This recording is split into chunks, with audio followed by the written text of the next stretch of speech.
Start. अधिवक्ता उभय पक्षकारान उपस्थित बहस बाबत अंतरिम अनुतोष सुनी गई।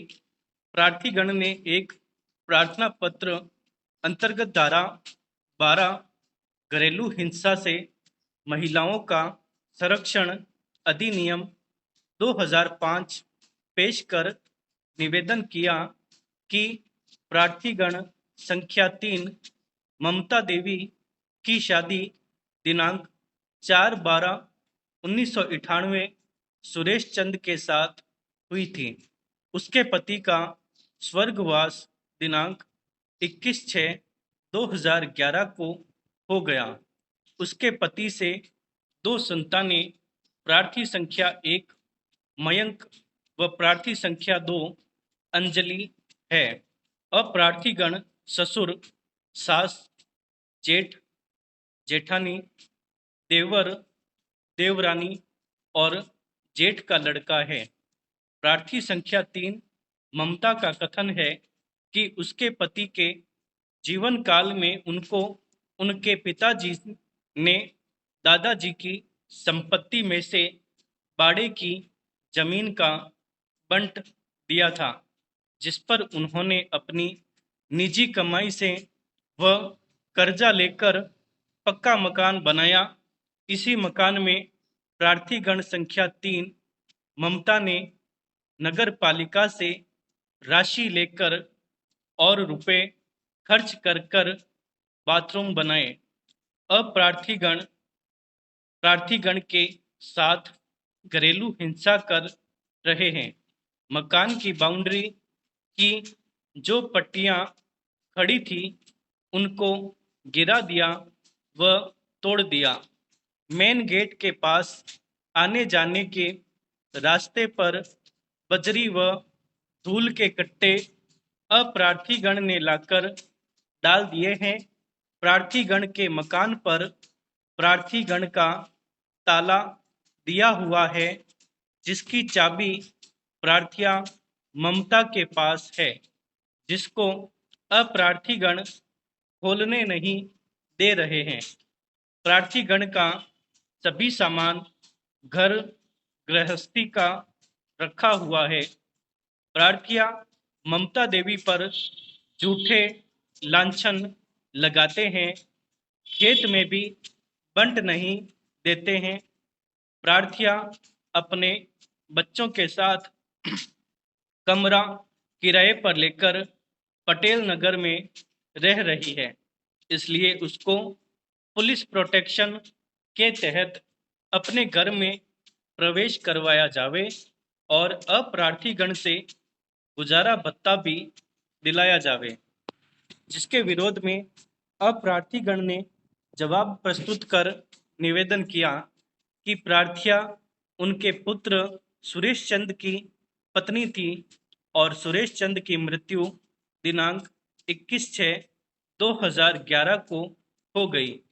उनके दाम्पत्य जीवन से प्रार्थी संख्या 1 मयंक व प्रार्थी संख्या 2 अंजलि उत्पन्न हुए, लेकिन प्रार्थिया ममता देवी ने सुरेश चंद की मृत्यु के बाद मुकेश ओझा से दिनांक 24/6/2019 को पुनर्विवाह कर लिया। तब से वह उसी के पास रह रही है, जिसकी ताईद में प्रार्थिया ने एक शपथ पत्र भी 100 रुपये के स्टाम्प पर निष्पादित किया।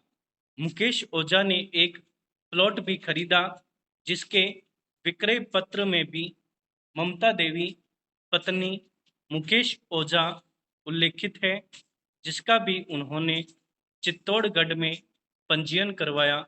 इसलिए पुनर्विवाह करने से उसका कोई संबंध अब अप्रार्थीगण से नहीं रहा।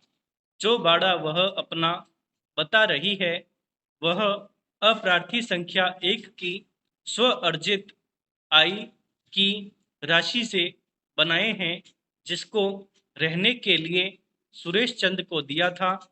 मुकेश से शादी करने के बाद प्रार्थिया सब सामान औने पौने दामों में बेचकर कमरे में ताला लगा दिया है और चाबी भी उसी के पास है।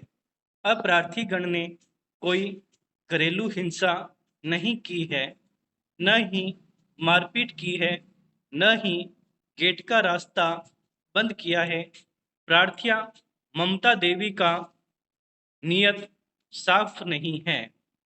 सुरेश चंद की मृत्यु बजाज मिल में काम करते हुए हुई थी।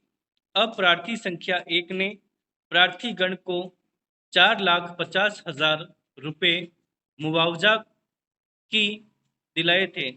प्रार्थिया को आंगनबाड़ी में नौकरी दिलवाई थी, इसलिए प्रार्थिया किसी प्रकार के अनुतोष प्राप्त करने की अधिकारिणी नहीं है, जिसके विरोध में प्रार्थिया ममता देवी ने शपथ पत्र पेश कर कहा कि उसने कोई दूसरा विवाह नहीं किया है।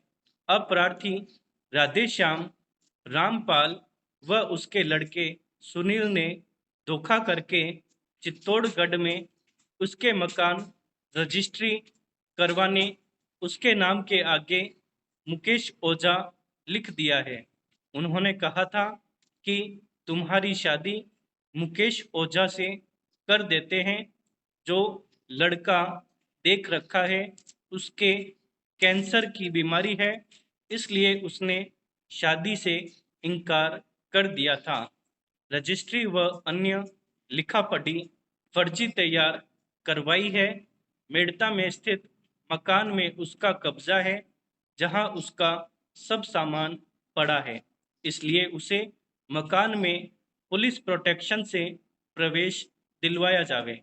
सुना गया, पत्रावली का अवलोकन किया गया।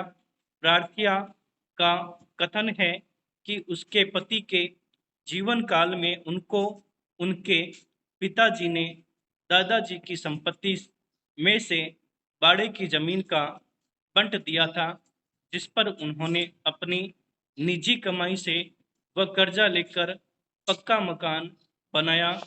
जवाब में अप्रार्थीगण ने इस बात को स्वीकार किया है कि वे इस मकान में रहते थे, लेकिन यह मकान पैतृक होने से इनकार किया है और अपनी कमाई का होना बताया है। इसके अलावा स्वयं प्रार्थिया ने इस बात को स्वीकार किया है कि इस मकान की चाबी उसके पास है, अर्थात उसके कब्जे में है। उसने इस बात को स्वीकार किया कि वह आंगनबाड़ी में नौकरी करती है, जिससे उसकी आय होती है। जहां तक उसके पुनर्विवाह का प्रश्न है, यह इस स्टेज पर तय नहीं किया जा सकता है, लेकिन चूंकि प्रार्थिया स्वयं ने यह माना है कि मकान की चाबी उसी के पास है और उसका सामान भी वहां रखा है, इसलिए प्रत्यक्ष तौर पर उसका मकान पर कब्जा है। साथ ही स्वयं की आय का भी जरिया उसके पास है।